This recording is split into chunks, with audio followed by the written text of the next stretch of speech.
Good evening, Milil. Good evening. Yeah, good evening, Milil. Start பண்ணுவோம் என்ன? Good evening. Right audio கேக்குதா கிளியரா? Audio video ரெண்டும் கிளியரா இருக்கா Milil? ஓகே இது 25 பேட்ச் கூடியது. ஓகே. So 26. So 26.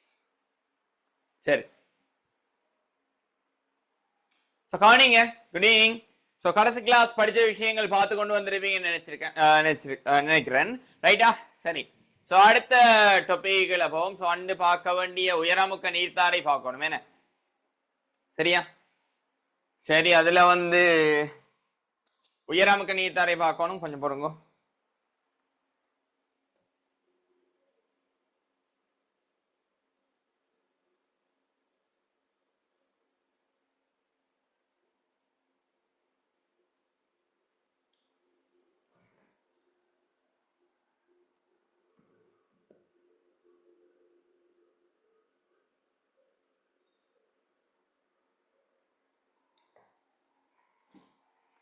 சரியா? சரி, ஸ்டார்ட் பண்ணுவோமா? சரியா? காணியோ பிள்ளைகள். ஸோ கடைசி கிளாஸ்ல நான் பார்த்திருந்தோம் பௌதிகவியல் அறிமுகம் பார்த்திருந்தோம். அறிமுகத்துல வெவ்வேறு செக்டர்ஸ்ல யா குட் ஈவினிங் பா கொஞ்சம் பேர். சரி, குட் ஈவினிங், வணக்கம் அஸ்ஸலாமு அலைக்கும். ரைட்டா? சரி, ஸ்டார்ட் பண்ணுவோம். அப்ப காணிங்க உயரமக்கத்தில் பயன்படுத்துகின்ற நீர்த்தாரையை பத்தி பார்க்கணும்னு சொல்லியிருந்தோம். ஸோ ஒரு டவுட் கேட்டிருந்தீங்க, செங்கல் இருவழி போன்ற அமைப்புகள் என்ன? செங்கல் இருவழி என்னவா இருக்கும்? ரெண்டு வழிகளை பத்தி காய்ச்சிருக்காங்க. யோசிங்க. செங்கல் இருவழி ஐஆர் கதிரை பயன்படுத்தி ரைட்டா கேம் விளையாடினாங்களே தெரியும். ரைட்டா கேம் விளையாடினாங்களே தெரியும் செங்கல் இருவதி வெளியேன்னு சொன்னா என்னன்னு சொல்லி. ஐஜிஐ கேம் எல்லாம் கால் ஆஃப் டியூட்டி எல்லாம் விளையாடி இருப்பீங்க. ஸோ அதில் பார்த்தீங்கன்னு சொன்னா இந்த மாதிரி எதுவும் மனிதர்கள் இந்த மாதிரி காட்டுற அமைப்புகள் இருக்கா? எதுவும் இந்த மாதிரி யூஸ் பண்றீங்களா? அதுக்கு என்ன பேர்? சில விடயங்கள் நமக்கு தமிழ்ல சொல்றதை விட ஆங்கிலத்துல சொன்னா இலவா இருக்கும் இல்லையா? என்ன விஷயமா இருக்கு சொல்லுங்க. செங்கல் இருவழின்னு சொன்னா என்னத்தை பத்தி சொல்ல வராங்கன்னு நீங்க நினைக்கிறீங்க? தெர்மல் ஸ்கோப்பா, பைனாக்யூலர். ரைட்டா? பைனாக்யூலர்னு சொல்லி யூஸ் பண்ணுவீங்க தெரியுமா? கேம் விளையாடினாங்களே தெரிஞ்சிருக்கும். அந்த இடத்துல இந்த மாதிரி மனிதனை காட்டுவாங்கல்ல. ரைட்டா? ஸோ மனிதன் டெம்பரேச்சர் இருக்குல்ல, மனிதன்ல இருந்து வெளிப்படுற டெம்பரேச்சரை வச்சுக்கொண்டு அதில் இந்த பைனாக்யூலர் இந்த மனிதனை இந்த மாதிரி காட்டும். ரைட்டா? ரைட்டா? சரியா? ஸோ அந்த மாதிரியாக அமைப்புகள் இருக்கு. ஸோ நாம போன கிளாஸ்ல சொல்லியிருந்தோம் உயரமுக்க நீர்த்தாரைகளை பயன்படுத்துறோம். அதுக்கு பின்னாலேயும் பிசிக்ஸ் தான் இருக்கு. ஸோ அந்த நீரின் அமுக்கத்தை கூட்டி அந்த குறிப்பிட்ட நீர்த்தாரையை பயன்படுத்தி பல்வேறு மெட்டீரியல்ஸை கூட என்னால சிம்பிளா கட் பண்ண முடியுமா இருக்கும். ரைட்டா? மெட்டீரியல்ஸை என்னால கட் பண்ண முடியுமா இருக்கும். கவனிங்க.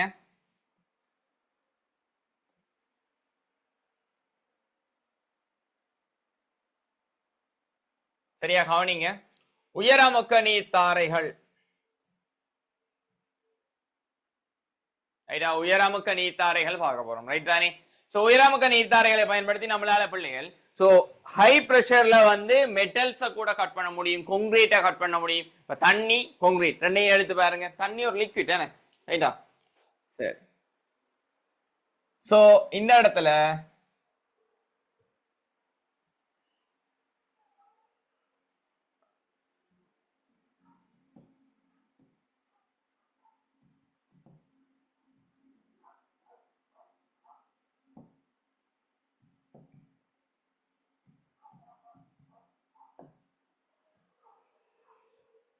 ரைட்டா?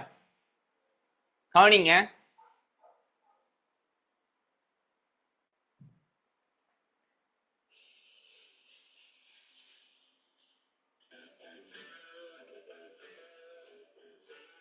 சரியா? தெளிவாக கவனிங்களா?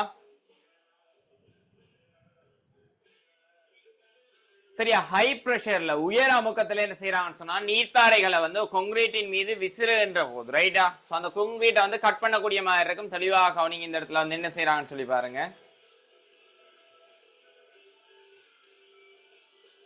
சரியா? வீடியோ கவனிங்க. அது விட பொருத்தமான ஒரு வீடியோ செலக்ட் பண்ணும்.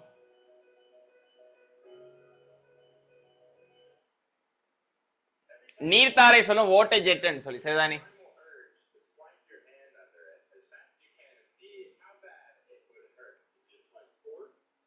கவனிங்க.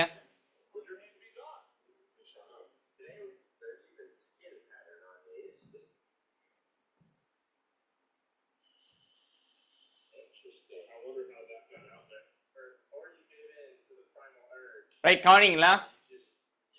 சரியா, உயரமுக்க நீர்த்தாரையை வந்து பயன்படுத்துறாங்க. இது வந்து ப்ரிகாஷன் சொன்னா நீர்த்தாரைகளை பயன்படுத்தி கையால் அசைத்து வேலை செய்யக்குள்ள தச்சையில கை போனா அந்த இடத்துல வந்து சென்சஸ் இருக்கும்.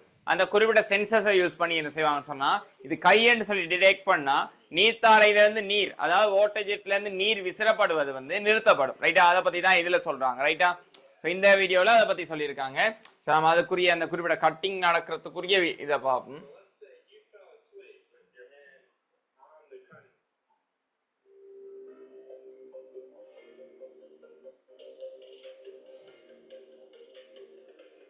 ரைட்டா, இதெல்லாம் ஆவணிங்க. ரைட்டா, சரியா, மணிக்கூடு வெட்டப்பட்டிருக்கு. வேற என்ன விடயங்கள்? சரி, நான் தூரத்துல இருந்து தான் பார்க்கணும், இல்லாட்டி நான் வந்து சின்ன ஸ்கிரீன்லாம் பார்க்கணும், கிட்ட இருந்து பார்க்கல.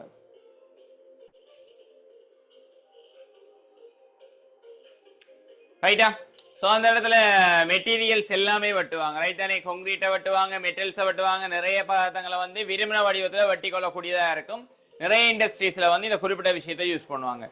நீருக்கு இந்த அளவுக்கு பலம் இருக்குதான்னு கேட்டால் லோம் இருக்கு. ரைட்டா, நீருக்கு அந்த அளவுக்கு பலம் காணப்படுகின்றது. அந்த விஷயத்தை ஞாபகம் வச்சுக்கொள்ளுங்க. பிசிக்ஸால சயின்ஸால எதுவும் சாத்தியம். ரைட்டா, சரியா, அவங்களுக்கு தேவையான மாதிரி தேவையான வடிவத்துல வந்து வெட்டி எடுத்துக்கொள்ளக்கூடியதா இருக்கு. பாத்தீங்கன்னா தெரியும். சரியா, ஹை ப்ரெஷர்ல வோல்டேஜ் ஜெட்டை பயன்படுத்தி கட் பண்ற அமைப்புகள் தான் காட்டி கொண்டிருக்காங்க. சரி,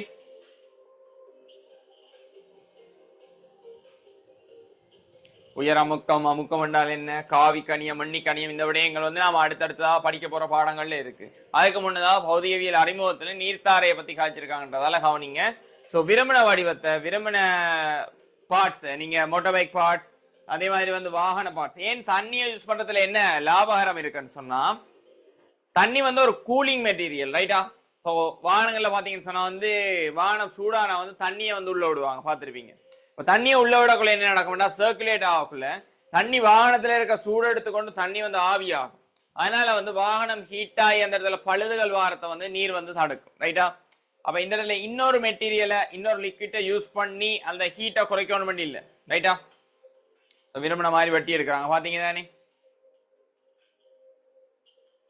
சரியா, விரும்பின வடிவத்தை நாம அந்த இடத்துல சாஃப்ட்வேர்ல வந்து டிசைன் பண்ணி விட்டோம்னு சொன்னா, இன்புட் பண்ணி விட்டோம்னு சொன்னா, அந்த மெஷின் வந்து நம்ம என்ன வடிவத்தை கொடுத்தோமோ அந்த வடிவத்துல வந்து நமக்கு தேவையான உருவத்தை வெட்டி தரும். அது என்ன மெட்டீரியலா இருந்தாலும் சரி, அதுக்கேற்ற போல நாம என்ன செய்யணும்னு சொன்னா ப்ரெஷரை வந்து மாடிஃபை பண்ணணும். அதாவது அமுக்கத்தை வந்து நாம அதுக்கேற்ற மாதிரி மாத்தணும் இல்லையா? ரைட்டா, அதுக்கேற்ற வடிவத்தை வந்து உருவாக்கி எடுக்கக்கூடிய மாதிரி இருக்கும். சரியா, இதான் வாட்டர் ஜெட்னு சொல்லுவோம், நீர்த்தாரை. சரியா, நீர்த்தாரைகளை பயன்படுத்துதல். அந்த குறிப்பிட்ட விட்டம், ரைட்டா, அதில் பாதிக்கப்பட்ட அந்த குறிப்பிட்ட அளவு வந்து நம்ம மாற்றிக்கொள்ளலாம். ரைட்டா, விரும்பின மாதிரி மாற்றிக்கொள்ளக்கூடியதாக இருக்கும். ரைட்டா, இறைச்சி வெட்டுறாங்க, கான்கிரீட் வெட்டுறாங்க, மெட்டல் வெட்டுறாங்க, உலோகப்பகுதிகள் வெட்டுறாங்க, இல்லையா? ஒவ்வொரு விடயங்களை வந்து இந்த குறிப்பிட்ட வாட்டர் ஜெட்டை பயன்படுத்தி வெட்டுறாங்க இல்லையா? ரைட்,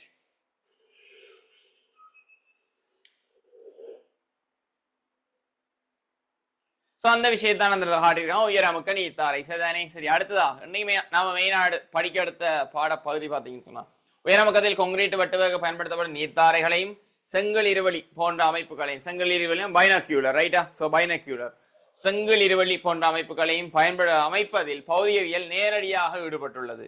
அதே போல இதய துடிப்புமானி, ஸ்டெதஸ்கோப் தெரியும் தானே? நிறைய டாக்டர்ஸ் இருப்பீங்க, எதிர்கால டாக்டர்ஸ் இதுல நிற்பீங்க. ஸோ ஸ்டெத்தஸ்கோப் அது என்ன செய்யும்? ஸோ சிறிய சவுண்டை வந்து அதிகமான டெசிபலுடைய ஒளிமட்டமுடைய சவுண்டா வந்து மாத்தி தரக்கூடியதா இருக்கும். ரைட் தானே?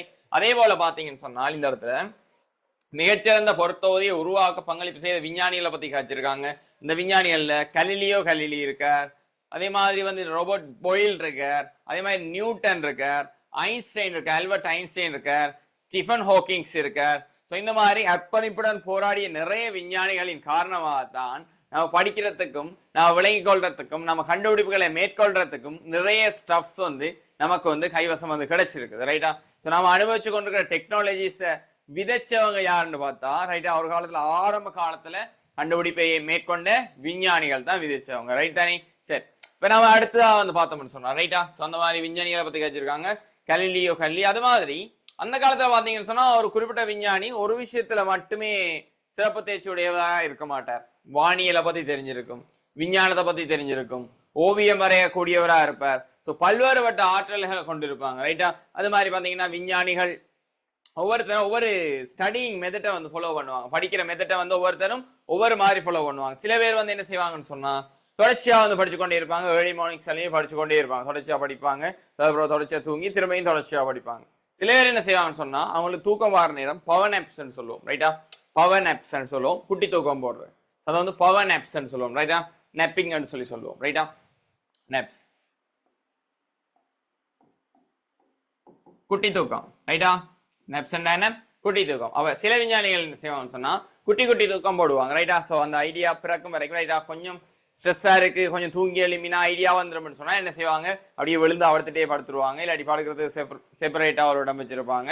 ஸோ அந்த தூங்கி எழும்புக்குள்ள உங்களுக்கு ஐடியா வந்து வந்திருக்கும். ஸோ அந்த மாதிரியாகவும் விஞ்ஞானிகள் ஒர்க் அவுட் பண்ணியிருக்காங்க. இதுலயும் பல்வேறுபட்ட விஞ்ஞானிகள் இருப்பீங்க.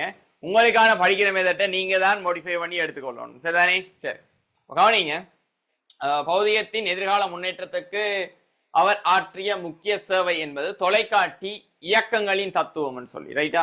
தொலைக்காட்டியை கண்டுபிடிச்சார். மெயினா வந்து பாத்தீங்கன்னா தொலைக்காட்டி வானியல் பொருட்களை அவதானிப்பதற்கு தொலைக்காட்டியை வந்து இன்வென்ட் பண்ணவர். அந்த மாதிரி கல்வி என்ன செஞ்சவர், தொலைக்காட்டியை வந்து கண்டுபிடிச்சவர். ரைட் தானே? சரி, அது வந்து பௌதிகவியல் சார் மாற்றங்களுக்கு பெரியதொரு உந்து சக்தியாக இருந்தது. ரைட்டா. உந்து சக்தியாக இருந்தது. கலீலியோ கல்லி, அவர் ஐசாக் நியூட்டன். ரைட். இவரத்துல நான் ஒரு விஷயம் சொல்லிக் கொள்ளணும். இப்ப நீங்க ஓஎல்ல படிச்ச சயின்ஸ்ன்றதை தாண்டி ஏஎல் சயின்ஸ், ஏஎல் பிசிக்ஸ்ன்றது கொஞ்சம் வித்தியாசம்னு சொன்னா இது படிக்கிற மெத்தட் கொஞ்சம் வித்தியாசம். இந்த மெத்தட் பொடிபடணும்னு சொன்னா கொஞ்சம் நாட்கள் எடுக்கும். சரியா. நீங்க இன்னுமே அந்த ஓஎல் எக்ஸாம் அழி வந்த மைண்ட் செட்டோட எல்லாம் இருக்கிறீங்க. ஏஎல் எக்ஸாம் பேப்பர்ஸ் நீங்க ஃபேஸ் பண்ணக்குள்ள விளங்கும். ஸோ ஏஎல் எக்ஸாம்ஸ் அப்படி வரும்னு சொல்லி. சரிதானே? சரி, படிச்ச கிளாஸஸ் வந்து ஒழுங்கா கவனிக்க பாருங்க. ரைட். பௌதிகவியலில் பெருமண்ணிக்கையான கண்டுபிடிப்புகளுக்கு பங்களிப்பு செய்த சிறந்த விஞ்ஞானி வந்து சர் ஐசாக் நியூட்டன். சொல்லக்குள்ளே வந்து சேர்ன்னு சொல்றாங்க. Sir Isaac Newton. சோ அந்த இடத்துல வந்து பாத்தீங்கன்னா ஒரு ஆண்டு காலம் தந்திருக்கு. சரி, இந்த இடத்துல நான் ஒரு உதாரணம் சொல்றேன். அதாவது நீங்க ஏஎல் எதிர்பார்க்கின்ற கேள்வி, பௌதிகவியலில் மாற்றத்தை ஏற்படுத்திய விஞ்ஞானிகள் 4 பேரின் பெயரை தருக. இந்த மாதிரி கேள்வி வராது. ஐசாக் நியூட்டன் என்ற விஞ்ஞானி வாழ்ந்த காலப்பகுதி யாது? இந்த மாதிரி கேள்வி வராது. எந்த மாதிரி கேள்வி வர மாட்டேன். நாம இன்னும் அந்த கேள்விக்குள்ளே போகல. விளையுதா? நாம இன்னும் ஏஎல் கேள்வி ஒன்றுக்கு கூட நாம தயாராகல. 100 மார்க்ஸ் 1 மார்க்ஸ் கூட நாம தயாராகல. ஜஸ்ட் வந்து இப்ப நீங்க எக்ஸசைஸ் செய்ய போகும் முதல் வார்ம் அப் செய்வீங்க. தெரியுமா? Warm up. இல்ல டான்ஸ் பழக முதலும் சரி, எல்லாத்துக்கும் முதலும் சரி ஒரு வார்ம் அப் செய்வீங்க. இந்த வார்ம் அப் தான் செஞ்சோம். நம்ம இன்னும் உள்ளுக்குள்ள போகல. இன்னும் ஸ்கோரிங் ஏரியாவுக்குள்ள போகல. நான் ஜஸ்ட் வந்து நாலேஜையும் பேசிக்கையும் தான் சொல்லிக் கொண்டிருக்கேன். ரைட்டா. பேசிக் நாலேஜை பத்தி தான் சொல்லிக் கொண்டிருக்கேன். இன்னும் ஸ்கோர் பண்றதுக்குரிய ஏரியா நாம இன்னும் படிக்கல. ரைட்டா. படிப்பு. சரியா? படிப்பு. கவனிங்க. வாய்க்கள் தொடர்பான ஆய்வுகள் செய்யப்பட்ட காலப்பகுதியில் வாழ்ந்த ராபர்ட் பாயில். ரைட்டா. பாயிலின் விதி எல்லாம் இருக்கு. பாயிலின் விதி எல்லாம் இருக்கு. பௌதிகவியல்ல மேற்கொள்ளப்பட்ட அடிப்படை கண்டுபிடிப்புகள் ரசாயனவியல் அதிகமாக பயன்படுத்தப்பட்டது. ரைட்டா. சோ ரசாயனவியல்ல கெமிஸ்ட்ரியில வந்து அதிகமாக பயன்பட்டது பாயிலினால் கண்டுபிடிக்கப்பட்ட விடயங்கள். ரைட்டா. சரி, அடுத்ததா ஆல்பர்ட் ஐன்ஸ்டைன். ரைட்டா. அவர் மிக முக்கியமான விஞ்ஞானி. ஐன்ஸ்டைன் மிக முக்கியமான விஞ்ஞானி. ஸோ ஐன்ஸ்டைன் புக்கெல்லாம் இருக்கு, விருப்பமானவர்கள் வாங்கி படிச்சுக்கொள்ளலாம். இல்லை விஞ்ஞானிகள கதைகளை, சுருக்க கதைகள் அடங்கிய புத்தகங்கள் இருக்கு. சரி, ஆர்வம் இருக்கிறார்கள் அதையும் வாங்கி படிச்சுக்கொள்ளுங்க. டைம் கிடைக்கிற நேரங்களா அதைகளையும் படிச்சுக்கொள்ளுங்க. சரியா? சரி, கவனிங்க. நவீன ஆக்கப்பூர்வமான சிறப்பு சார்பியல் கோட்பாட்டை உருவாக்கினார். சார்பியல் கோட்பாடு. ரைட்டா. அதெல்லாம் நான் பின்னுக்கு படிப்போம். ஸோ பேசிக்கா தெரிஞ்சுக்கொள்ளுங்க. சார்பியல் கோட்பாடு அவர் முன்வைத்த நிறைய கோட்பாடுகள் இருக்கு. ரைட்டா. ஸோ எம்சி ஸ்கொயர் பேசிக்கா அவர் முன்வைச்சது வந்து எம்சி ஸ்கொயர், ஒரு துணிக்கை சக்தியை பத்தி. சரியா? குவாண்டம் மெக்கானிக்ஸ்ல நிறைய விஷயங்கள் சொல்லப்பட்டிருக்கு. ரைட் தானே? துணிக்கை சக்தியை பத்தி சொல்லப்பட்டிருக்கு. அண்டத்தின் கோட்பாடுகள் பல வந்து முன் வச்சிருக்காரு. அந்த மாதிரி அதிகமான விடயங்களை நம்மளோட ஐன்ஸ்டைன், ஆல்பர்ட் ஐன்ஸ்டைன் வந்து அதிக விடயங்களை வந்து நமக்கு தந்து போட்டு போயிருக்கார், கண்டுபிடிச்சு தந்து போயிருக்கார். இதை பயன்படுத்தி உங்களோட வாழ்க்கையை வந்து எளிமைப்படுத்தி கொள்ளுங்க சொல்லி கண்டுபிடிச்சு தந்து போயிருக்கார். ரைட்டா. சரி, கவனிங்க. அடுத்ததாக பாத்தீங்கன்னு சொன்னால் ரைட்டா, நவீனாக்கப்பூர்வமான சிறப்பு சார்பியல் கோட்பாட்டை உருவாக்கினார். இக்கொள்கையானது பௌதிகத்தின் நாளாந்த செயற்பாடு, அன்றாட செயற்பாடுகள்ல என்ன செஞ்சிருக்கு, பரிசோதனைகளை விளக்குவதற்கு முன்பு பிரயோகித்து ஏற்றுக்கொள்ளப்பட்ட கொள்கைகளை மாற்றியது. அப்ப கொள்கைன்னு சொல்லி ஒரு விஷயம் இருக்கு, விதின்னு சொல்லி ஒரு விஷயம் இருக்கு, கொள்கைகள் விதிகள், ரைட்டா? கொள்கைகள் பிழைக்கலாம், ரைட்டா? சோ எனக்குன்னு சொல்லி ஒரு கொள்கை இருக்கு, அந்த எந்த கொள்கையில நீ குறுக்க வரக்கூடாதுன்னு சொல்லுவோம், ரைட்டா? அவன்ட விதியை மாத்தலான்னு சொல்லுவாங்க. அப்ப விதின்னு சொன்னா விதியென்னாவே மாத்தலாது, கொள்கையை தான் மாத்தலாம், ரைட்டா? சோ நான் வந்து காலையில 6 மணிக்கு புறத ஆளும்புவேன்னு சொன்னா அது ஒரு கொள்கை, இந்த கொள்கையை வந்து மாத்தலாம், ரைட்டா? சூரியன் கிழக்குல உதிக்கும், அது வந்து விதி, அதை வந்து மாத்தலாது, நம்மளால மாத்தலாம், அது கட்டாயம் நடந்தே தீரும், என்ன நடந்தாலும் நடந்தே தீரும், என்ன, ரைட்டா? அது மாதிரி தான். கவனிங்க, நவீன கணித பௌதியத்துக்கும் ஒளி மின்விளைவு நோபல் பரிசு பெற்றார், சரியா? இதுல இதெல்லாம் கேள்வி வராது, நம்ம ஜென்ரலா தெரிஞ்சதா போதும். ஜஸ்ட் இது வந்து இன்ட்ரோடக்ஷன், ரைட்டா? இன்ட்ரோடக்ஷன்.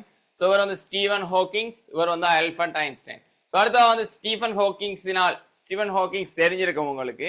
ஸோ அவர் புத்தகங்கள் நாளி இருக்கா, ரைட்டா? டைம் இருந்தா புக்ஸ் வாங்கி படிக்க பாருங்க, ரைட்டா? ஸோ என்கிட்ட இருக்க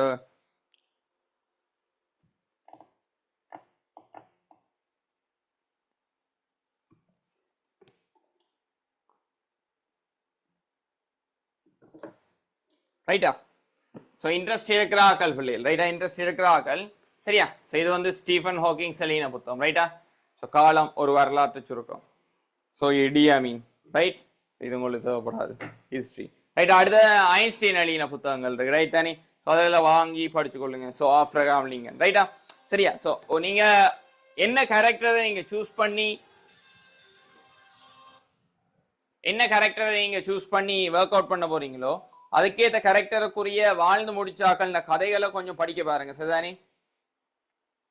சரி, அப்ப கவனிங்க. இந்த இடத்துல கணித தத்துவங்களையும் எண்ணக்கருக்களையும் பயன்படுத்தி ஓரளவுக்கு விளக்கினார். என்னத்தை விளக்கியிருக்காரு? சோ மிகப்பெரிய ஈர்ப்பு புலத்தை உடையது எது? கருந்துளைகளை பத்தி விளக்கிறார். கருந்துளைகள், பிளாக் ஹோல்ஸை பத்தி, ரைட்டா? அதை பத்தின டீப்பான விஷயங்கள் நம்ம படிப்போம். பேசிக்கா என்னென்ன விஷயங்களை சொல்லி வச்சுட்டு போயிருக்காங்கன்றது, ரைட்டா?